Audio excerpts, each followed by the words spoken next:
Hello friends, জয় মোহনবাগান।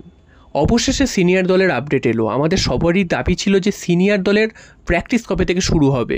সব দলই practice শুরু করে দিয়েছে, সেখানে আমাদের সিনিয়র দল এখনও প্র্যাকটিস শুরু করেনি। শুধু প্র্যাকটিস শুরু করেনি তাই নয়, মোহনবাগানের কিন্তু অন্যান্য টুর্নামেন্টগুলো নিয়েও একটা দায়সারা ভাব দেখা যাচ্ছিল। শুধুমাত্র আইএসএল খেলবো এরকমই একটা মনোভাব দেখা যাচ্ছিল। তো এটা নিয়ে প্রচুর সমালোচনা হচ্ছিল, চারিদিকে সমর্থকরাও খুব ক্ষুব্ধ হয়ে গেছিল।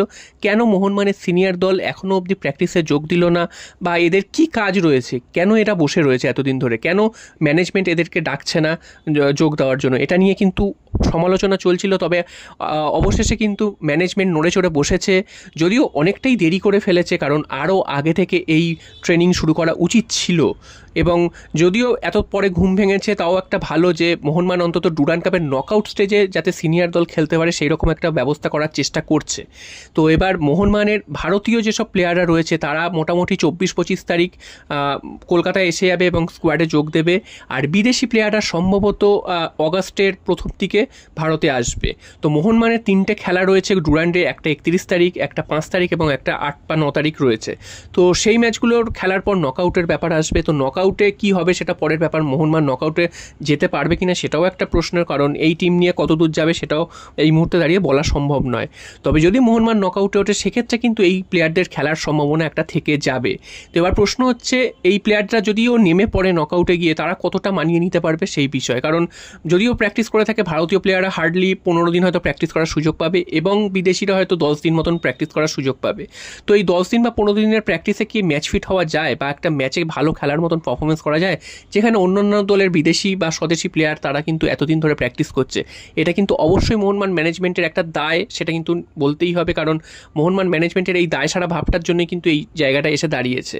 তবে সমস্ত কিছু ভুলে আমাদের তো নজর রাখতেই হবে, আমাদের দল যাতে ভালো খেলে তাদেরকে চিয়ার আপ করতে হবে। অবশ্যই মোহনবাগান, আশা করব মোহনবাগান ভালো খেলবে। মোহনবাগানের প্লেয়াররা যেহেতু খুব বেশি চেঞ্জেস হয়নি, সেই কারণে মোহনবাগানের সমস্যা খুব একটা হওয়ার কথা নয়। এবং কোচ হোসে মলিনা তিনি কিন্তু ডুরান্ডের গ্রুপ লিগের ম্যাচগুলোতে তিনি দায়িত্ব নেবেন না। নকআউটে যদি মোহনবাগান ওঠে সেক্ষেত্রে তিনি তখন থেকে হয়তো দায়িত্ব নিতে পারেন। তো সেদিক থেকে দেখতে গেলে মোহনবাগান অনেক পরে এই প্র্যাকটিস শুরু করার ঘোষণা করছে এবং স্কোয়াডকে তাদের প্লেয়ারদেরকে আসতে বলেছে স্কোয়াডে যোগ দেওয়ার জন্য। এটা কিন্তু অনেক দেরি করে ফেললো এবং অবশেষে সেটা করছে। একদিক দিয়ে ভালো হয়েছে, কারণ যেটা বোঝা যাচ্ছিল বা একটা আশঙ্কা করা যাচ্ছিল হয়তো মোহনবাগান ডুরান্ড কাপকে গুরুত্বই দিত না, হয়তো ডুরান্ড কাপের পরে সমস্ত প্লেয়াররা আসতো। চারিদিক থেকে এত সমালোচনা হয়েছে, অন্যান্য দলের প্লেয়াররা তারা কিন্তু চলে আসছে, সেই চাপে পড়েই ম্যানেজমেন্ট আজকের বাধ্য হয়েছে। যদিও ম্যানেজমেন্টের সিদ্ধান্ত, তাদের কিন্তু সমস্ত সিদ্ধান্তই যে ঠিক তা কিন্তু একদমই নয়। তারা কিন্তু প্রচুর ভুলভাল সিদ্ধান্ত নিচ্ছে এবং দায়সারাভাবে একটা সিদ্ধান্ত নিচ্ছে। এটা নিয়ে কিন্তু আমি আগেও সমালোচনা করেছি, এখনও সমালোচনা করছি। তো দেখা যাক, মোহনবাগান ডুরান্ডটাকে এসিএলের প্রস্তুতি হিসাবে নিচ্ছে। তাও যে ভালো যে হঠাৎ করে 10-15 দিন প্র্যাকটিস করে এসিএলের মতন টুর্নামেন্টে নেমে যায়নি, অন্তত ডুরান্ডে তারা খেলে এসিএলে অন্তত খেলতে নামবে, এটা কিন্তু একটা ভালো দিক। আমরা আশা করব যে মোহনবাগান ডুরান্ডে একটা ভালো রেজাল্ট করবে, কারণ আগের বার চ্যাম্পিয়ন ছিল, লাস্টবার তারা রানার্স আপ হলো।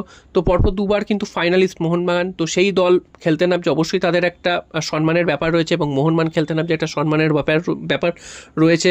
আমরা আশা করব যে ভালো একটা পারফরমেন্স মোহনবাগানের থেকে পাবো আমরা। এবং গ্রুপ লিগ যে খুব একটা কঠিন হবে তা কিন্তু নয়, কারণ গ্রুপ লিগে কিন্তু মোহনবাগানের যেসব খেলাগুলো রয়েছে সেগুলো কিন্তু মোহনবাগানের জেতা অবশ্যই উচিত এবং জিতে পরের রাউন্ডে যাওয়া উচিত। তো আমাদের অপেক্ষা থাকবে যে এই সিনিয়র দল ভারতীয় প্লেয়াররা 24-25 তারিখের মধ্যে সবাই আসছে কিনা বা বিদেশিরা সবাই আসছে কিনা, এটা কিন্তু আমাদের নজরে থাকবে। এছাড়াও আরও একটা আপডেট জানিয়ে দিই যে মোহনবাগানের সেরা স্ট্রাইকার হয়েছেন জেমি ম্যাকলারেন।